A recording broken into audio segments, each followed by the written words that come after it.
What you got going on? Oh, I'm just getting some footage, you know. We're on the home stretch.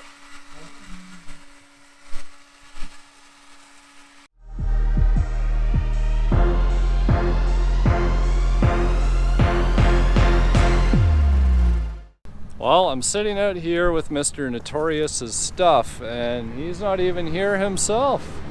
We got drivers, we've got storage facilitators, we got spectators, but no owner. He's got a lot of work ahead of him. Wow.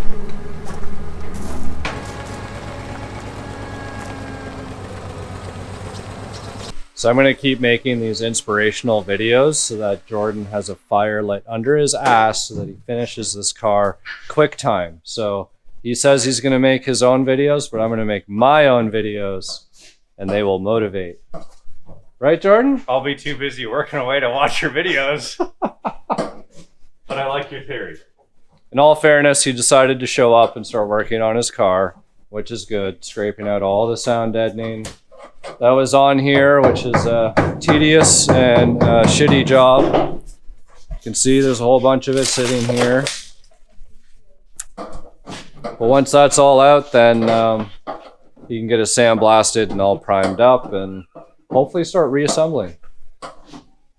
The long, long road of reassembly. Nobody knows what the Super Noof is. That's top secret. Stay tuned.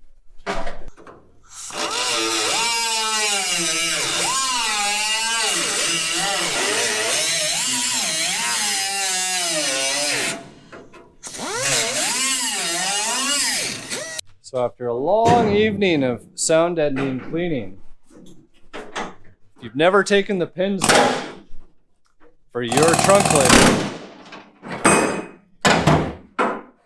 yeah, you need a grinder and an air hammer to get those pins out for the hinges for your trunk lid.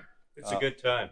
Yeah, I've actually never taken these out, and I can honestly say I'd never want to have to do it again. So yeah, these ones were bent and mangled, therefore justifying their removal. Is this hot? It is hot. I'm not going to hold it very long because it's hot. So that pin is a serious pain in the ass to get off. So ground off the one side. You don't have any access to the back side, and then literally air hammer to get it out. You want to do it again? Not really, but I'm going to have to for the other ones that need to go in the car. So here we are. The Project Zero of Mr. Notorious's has been blasted.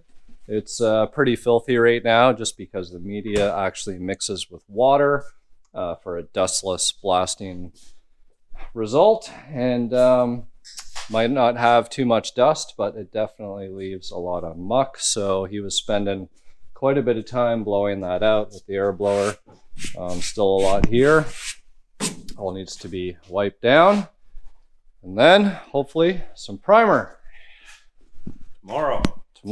It's been a long day because the donor car has been brought in via tractor. The forks, probably should have got that on camera so you can see the rad supports not supporting much anymore. But the car made its way in here. And stripping away. Got pretty much everything in the rear out. You know, this is a complete strip. It's control arms, it's the little brackets for the quad shocks, the fuel lines, the brackets for the fuel lines, it's the rubbers and the bump stops and everything, because that shell doesn't have a thing on it. So this is going to make a great reference for him when he's putting everything back together. Just need to get these bump stops out here for the axle tubes. Probably isn't going to really need those if he's going low, but we'll see what he does there. Shocks will get out from the top, but this is a pretty clean car to start off with. The fuel filter bracket is staying because it's, for whatever reason, pretty crusty, so we're leaving it there. And everything else, though, it's been pretty much ripped out. Just got to get this electronic wiring for the fuel tank out. And you can see all the way up to the front end of the car. The car was hit extremely hard, frames bent up there. The passenger door, when the car was sitting outside, it would just instantly sag and you'd have to like lift the whole thing to close it. We put the car on the lift and put it up, and the door started working a bit better, just to give you guys an idea of how much it was tweaked. You can see right here, this frame rail's pretty much split right off. It wasn't this bad before. The tractor and the forks did add to this. We are going to go from a drop the K-member approach, so that we can just drop the motor and everything out that way. It's just going to make our lives easier instead of trying to fight with the exhaust and get everything that's crammed up in this corner out. But this motor did run. That was tested last year. Springtime.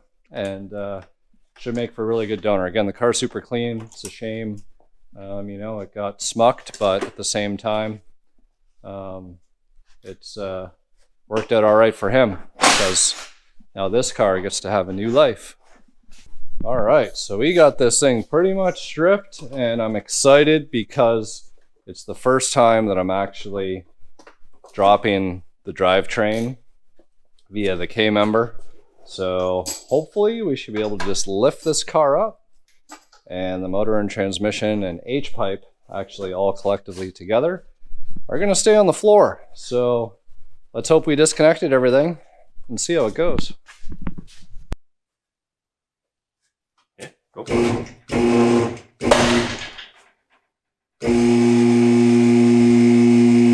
Oh, it's badass.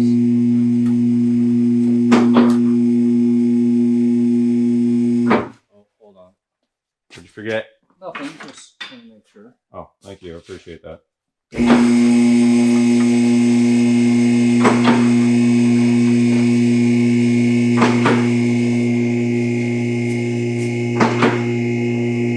Didn't forget a thing.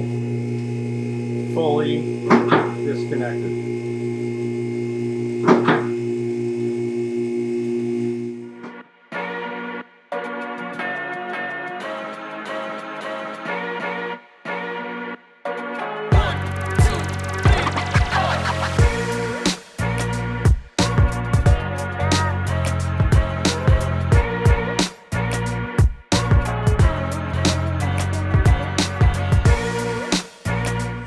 What's up, guys? A lot of activity going on. It's really noisy with the sandblaster going, but here's Mr. Notorious's car, and the sun's going down, so we're actually going to tackle the epoxy primer on this, both of us at the same time, so that way we can have two guns going and get all this bare metal primed and covered up and sealed, because we don't want any flash rust. And we did put some rust inhibitor in there when we were sandblasting it, but it only gives you a short window of time. So car's been blasted, it's been wiped down, it's been sprayed out with compressed air, everything else. We got a 3-part epoxy primer going on here. So got our mask, everything else. It's a beautiful day, so we're trying to capitalize from it.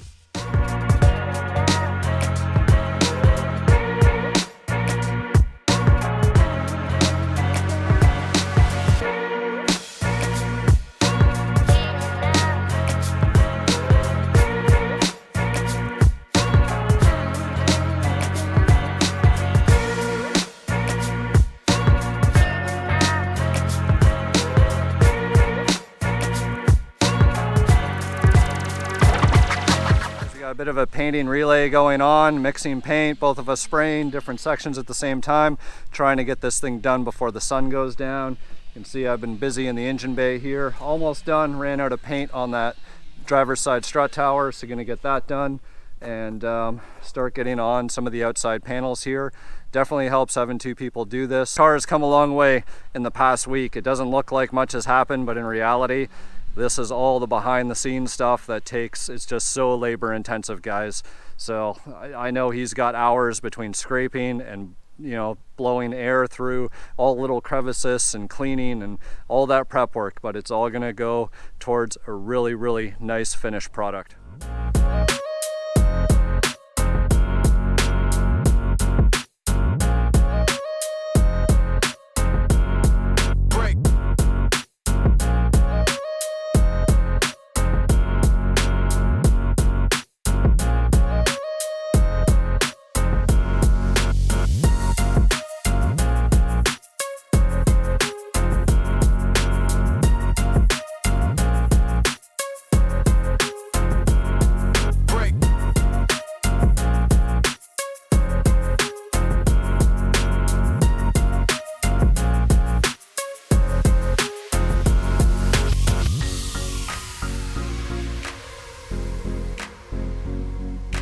Marius's car, so I'm only going to do so much crawling underneath the car and on the ground to get the primer on there. So I'm going to let him carry on. I gave him my gun. It seems to work a little bit better on the angles and whatnot, and not just try and blow a bunch of air. But you can see the car is pretty much coated and covered. Definitely would have gone into the nighttime, so glad I was here to be able to help him out. So there we go. We'll let him wrap things up, and this car will get trailered over to his place, and they'll start on getting his frame rail welded back in, because somebody started back halving the car and never completed that project. So he'll be able to get all his welding done and start on his reassembly. Hopefully get it to be a roller sooner than later. And we got this donor car of his all stripped out the other day. Sorry about the noise, guys. There's so much going on here. So donor car, you know, drivetrain is out, most of the wiring, everything else, you know, got all the suspension, the rear end, the K-member, all that stuff is out, and ready to get cleaned up and put into this one. So stay tuned, guys. It's going to be an exciting project for him for sure.